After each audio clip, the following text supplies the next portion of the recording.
नमस्कार दोस्तों, crazy fact zone में आपका फिर से एक बार स्वागत है। आज हम जानने वाले हैं वैष्णो देवी के इतिहास के बारे में कि यह मंदिर क्यों बनवाया गया था तथा यहाँ कौन से देवी देवताओं का मंदिर है और यहाँ पहुँचने के लिए आपको किन किन रास्तों से होकर जाना पड़ेगा। तो चलिए वीडियो में हम आगे बढ़ते हैं। इस वीडियो में हम आपको माता वैष्णो देवी के स्थान से जुड़े तथ्यों के बारे में समझाने का प्रयास कर रहे हैं। मान्यता है कि जम्मू कश्मीर राज्य के कटरा शहर में त्रिकुण पर्वत पर विराजमान देवी वैष्णो देवी सबकी मनोकामना पूरी करती है। माता के दरबार में जो भी व्यक्ति सच्चे दिल से जाता है वह कभी खाली हाथ नहीं लौटता। कहा जाता है कि जिस किसी भी व्यक्ति को माता का बुलावा आता है वह किसी न किसी बहाने माता के दरबार पहुंच ही जाता है। माता वैष्णो देवी को लेकर कई कथाएं प्रचलित है। कहा जाता है कि माता ने कई बार अपने होने की प्रामाणिकता सिद्ध की है। इनमें से एक कथा जो मुख्यतः प्रचलित है वह उनके भक्त श्रीधर को लेकर।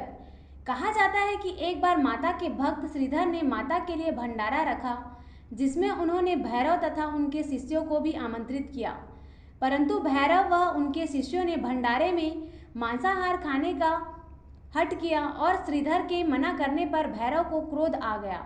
उस वक्त अपने भक्त की रक्षा के लिए माता स्वयं कन्या रूप का धारण कर भंडारे में आई तथा भैरव के साथ लड़ते लड़ते माता त्रिकुण पर्वत पर चढ़ गई। उस वक्त माता की रक्षा के लिए हनुमान जी भी उनके साथ थे। माता ने भैरव से लड़ने के लिए 9 महीने तक तपस्या की। इस तपस्या के वक्त माता ने हनुमान जी से कहा कि वे भैरव को अपने साथ व्यस्त रखे। इसी तरह 9 महीने तक माता ने एक गुफा में रहकर तपस्या की थी। इस गुफा को अर्धकुंवारी के नाम से जाना जाता है। इस गुफा को गर्भाजून के नाम से जाना जाता है। आज भी यहाँ माता के चरणों के चिन्ह विराजमान हैं। जब 6 महीने बाद माता गुफा से बाहर आई तथा भैरव के साथ युद्ध करके उन्हें हरा दिया, परंतु भैरव के माफी मांगने पर माता ने उन्हें अपने से ऊंचा स्थान दिया तथा यह वरदान भी दिया कि जो भी व्यक्ति माता वैष्णो देवी के दर्शन के लिए जाएगा, भैरव के दर्शन के बिना उसकी यात्रा पूरी नहीं होगी। कहा जाता है कि इसी त्रिकुण पर्वत पर हनुमान जी को प्यास लगने पर माता ने धनुष मारकर एक जलधारा प्रवाहित की थी तथा इसी जलधारा में माता ने अपने केश धोए थे। यह जलधारा बाण गंगा नाम से जानी जाती है। वैष्णो देवी की यात्रा के लिए इस बाण गंगा में स्नान का भी अपना अलग महत्व है। कहा जाता है कि माता के इस जलधारा में स्नान करने पर व्यक्ति को थकान महसूस नहीं होता। माता वैष्णो देवी के दर्शन के लिए जो भी जाता है उन्हें को मिला होगा, माता वहां पर पिंडी रूप में विद्यमान है। माता वैष्णो देवी के रूप में माता की 3 पिंडियां विराजमान हैं। कहा जाता है कि इन 3 पिंडियों में दाएं में माँ काली, बाएं में माँ सरस्वती तथा मध्य में माँ लक्ष्मी विद्यमान है। यह तीनों देवियां मिलकर ही माँ वैष्णो देवी के दर्शन होते हैं। आगे इस वीडियो में हम बात कर लेते हैं माँ वैष्णो देवी के दर्शन के लिए आप कैसे जा सकते हैं। वैष्णो देवी दर्शन के लिए प्रमुख पड़ाव जम्मू है। आप अपने निवास से जम्मू तक ट्रेन तक, बस, टैक्सी और हवाई जहाज जिससे चाहे पहुंच सकते हैं। जम्मू में ब्रॉड गेज होने के कारण यहां तक कोई ट्रेन नहीं जा पाती तथा गर्मी में दर्शन करने वाले यात्रियों की संख्या ज़्यादा होने के कारण कई स्पेशल ट्रेनें भी यहां के लिए चलाई जाती है ताकि दर्शनार्थियों को कोई तकलीफ ना हो। क्योंकि जम्मू राजमार्ग पर स्थित है तो यहाँ तक अगर आप जाना चाहें तो कार या टैक्सी से भी पहुँच सकते हैं। जम्मू के लिए कोई भी शहर से आसानी से टैक्सी मिल जाएगी। जम्मू के बाद वैष्णो देवी के लिए अगला पड़ाव है कटरा। आप जम्मू से कटरा तक ट्रेन, बस या कार द्वारा पहुंच सकते हैं। जम्मू से कटरा की दूरी 500 किलोमीटर दूर है। आप यहां बस के द्वारा भी 2 घंटे में पहुंच सकते हैं। वैष्णो देवी की शुरुआत कटरा से होती है। अधिकतर लोग कटरा में विश्राम करके अपनी यात्रा की शुरुआत करते हैं।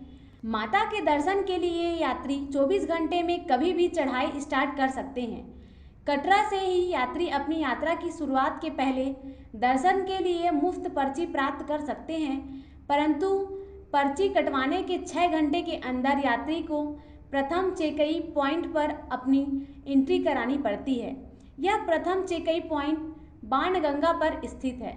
कटरा से 14 किलोमीटर खड़ी चढ़ाई के बाद माता के दर्शन प्राप्त होते हैं तथा यहाँ से लगभग 3 किलोमीटर की दूरी पर भैरव का मंदिर है। यात्री अगर चाहें तो अपनी यात्रा घोड़े, पालकी या हेलीकॉप्टर द्वारा भी कर सकते हैं। कुछ समय पहले तक हेलीकॉप्टर की बुकिंग पहले से करनी पड़ती थी, परंतु अब यात्री तुरंत ही दूसरे दिन की बुकिंग प्राप्त कर सकता है तथा अपनी यात्रा तुरंत कर सकते हैं। कटरा से वैष्णो देवी के लिए घोड़े का अधिकतम किराया 100 रुपये, पालकी का किराया 2500 रुपये तथा हेलीकॉप्टर का किराया 1039 रुपये है।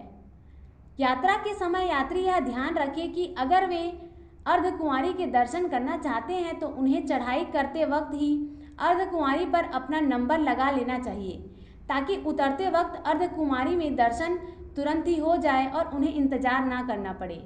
अगर आप अपनी यात्रा पैदल कर रहे हैं तो यह ध्यान रखें कि अगर आप अर्धकुंवारी में अपना रास्ता बदल लेते हैं तो आप अपनी पैदल चलने की दूरी कम करके कम समय में माता के दरबार तक पहुंच सकते हैं।